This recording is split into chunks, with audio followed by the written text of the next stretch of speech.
Hello friends, welcome to my channel and today we are going to discuss about subgenres of the poetry.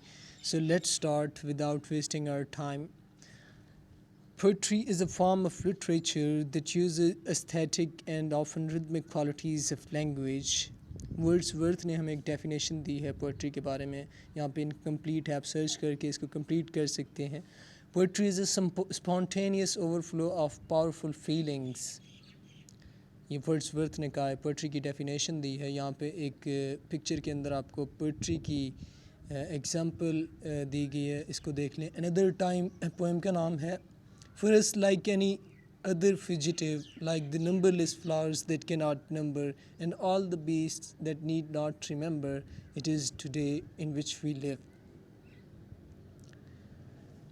Next हम discuss करते हैं types of poetry. 3 types होती हैं poetry की: lyric poetry, narrative poetry and dramatic poetry.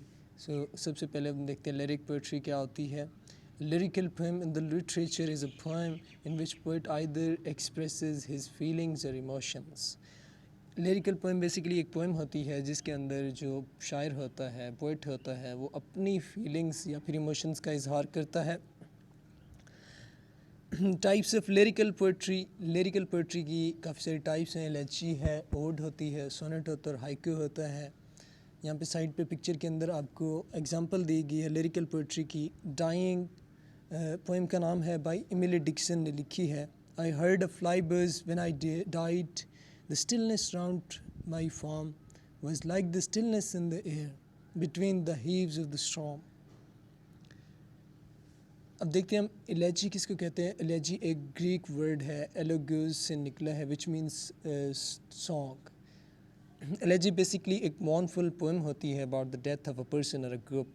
एक गमज़दा poem होती है किसी शख्स की या फिर किसी ग्रुप की वफ़ात के ऊपर जो लिखी जाती है, उसको एलेजी कहते हैं. एग्जाम्पल्स ऑफ एलेजीज़ हमारे पास देखें. लाइसिडस है by John Milton. O Captain my Captain by Walt Whitman. Paradise Lost है by John Milton. Adonais by Percy शेले.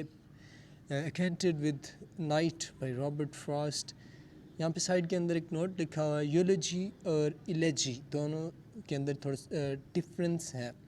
यूलोजी is a basically a statement in the prose that is read aloud at a funeral. तो ये यूलोजी एक statement होती है pros के अंदर जिसको हम लाउड पढ़ते हैं, ऊंचा पढ़ते हैं, ऊंची आवाज़ के साथ पढ़ते हैं एट अ फ्यूनरल, किसी के जनाजे के ऊपर. Ode is a lyric poem in the praise of something और समवन. किसी की तारीफ़ में लिखी गई, किसी चीज़ या किसी शख्स की तारीफ़ में लिखी गई जो पोएम होती है उसको ओड कहते हैं. ओड्स की टाइप होती हैं पेंटेरिक ओड, हॉशियन ओड और इरेगुलर ओड्स. हम इनको बाद में कभी डिस्कस करेंगे.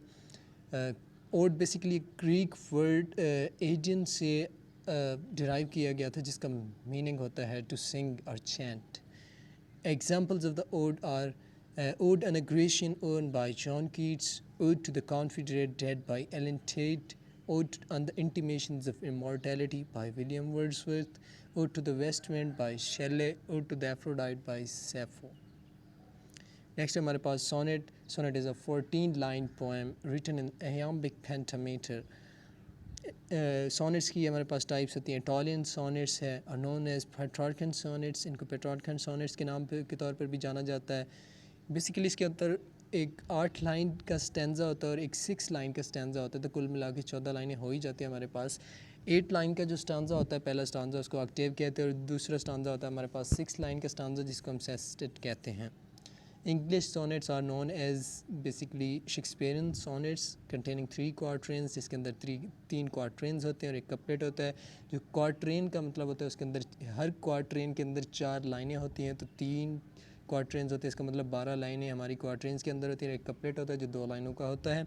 And have the rhyme scheme like, इसकी जो राइम स्कीम होती है, क्वार्ट्रेन, पहले क्वार्ट्रेन के अंदर ए बी, दूसरे के अंदर सी डी, तीसरे के अंदर ई एफ और लास्ट वाला हमारे पास बचता है कपलेट, उसकी राइम स्कीम जो होगी जी. एक और टाइप है नीचे मेंशन की है मैंने यहाँ पे, curtal sonnets. These are invented by Manley Hopkins. ये आपसे MCQs में पूछा जा सकता है. कुछ हमारे पास एग्जांपल्स हैं साइड पे सोनेट की. शेक्सपियर ने 154 सोनेट्स लिखे थे और उनको पब्लिश कराया गया था 1609 में. एक और है हमारे पास how do I love thee by Elizabeth Barrett Browning, और मैंडी हॉपकिंस का है Windhover, death be not proud by John Donne. ये हमारे पास एग्जांपल्स हैं सोनेट की।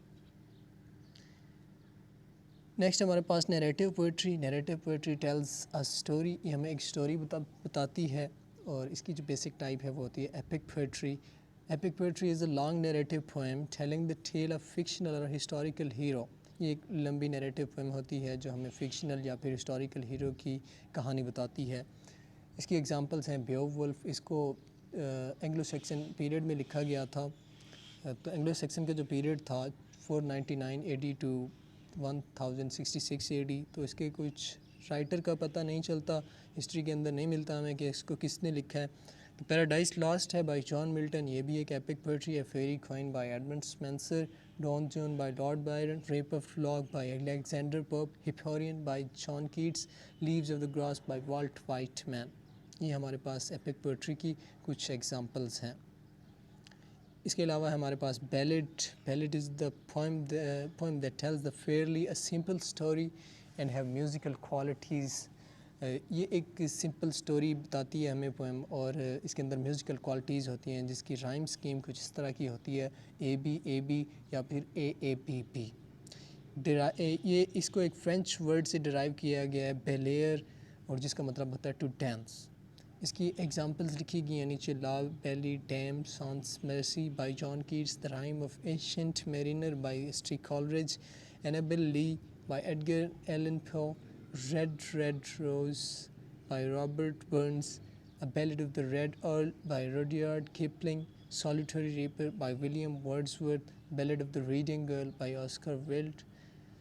लास्ट हमारे पास जो सब जॉनरा होता है पोइट्री का, वो dramatic poetry is written in the verse and is meant to be spoken और एक्टेड आउट। इसको बोला जाता है या फिर इसको एक्ट किया जाता है, ये वर्स की सूरत में लिखी होती है। Usually to tell a story और पोर्ट्रे अ सिचुएशन, किसी स्टोरी या फिर सिचुएशन को पोर्ट्रे करने के लिए, उसको दिखाने के लिए इसको बताया जाता है, इसका इस्तेमाल किया जाता है ड्रामेटिक पोइट्री का। इसकी जो एक टाइप होती है ड्रामेटिक मोनोलॉग, ये लॉन्ग स्पीच पोएम होती है by single person to other person. ये एक पर्सन होता है, वो पोएम सुनाता है दूसरे बंदे के लिए, या दूसरे बंदे को सुना रहा होता है दूसरे बंदे के लिए। तो इसकी एग्जांपल्स होती जो हैं हमारे पास, वो है माई लास्ट टचेस, इसको लिखा है रॉबर्ट ब्राउनिंग ने, Ulysses by Tennyson, Lady Lazarus by Sylvia Plath, Dover Beach by Matthew Arnold. ये हमारे पास ड्रामेटिक मोनोलॉग की कुछ एग्जांपल्स हैं। नेक्स्ट हमारे पास कुछ other types of literary terms हैं that are used in the poetry and they are most commonly asked in the literature MCQs is soliloquy is the act of talking to oneself। जब कोई character अपने आप से बात कर रहा होता है, बेसिकली वो अपने थाट्स को एक्सप्रेस करने के लिए किसी और बंदे से बात नहीं कर रहा होता, वो खुद ही कुछ ना कुछ बड़बड़ा रहा होता है, तो उसको कहते हैं soliloquy पोएम। ड्रामेटिक मोनोलॉग और soliloquy के अंदर थोड़ा सा ही डिफरेंस है। ये जो कैरेक्टर है वो अपने बारे में बात बता रहा होता है, लेकिन ड्रामेटिक मोनोलॉग के अंदर वो पर्सन किसी और बंदे की स्टोरी बता रहा होता है। इसके अलावा आइडियल है, आइडियल जो होता है the poem has the setting of rustic background. इसके अंदर रूरल लाइफ को ज़्यादा डिस्कस किया जाता है आइडियल पोएम के अंदर, मतलब देहात की ज़िंदगी को मेंशन किया जाता है यहाँ पे। लिमेरिक है, और ये एक 5 लाइन शॉर्ट फनी पोएम है with the rhyme scheme of AABA। 5 लाइनों की ये एक मज़ाया पोएम होती है, नज़म होती है विद द राइम स्कीम, जिसकी राइम स्कीम क्या होती है AABBA। Thank you so much.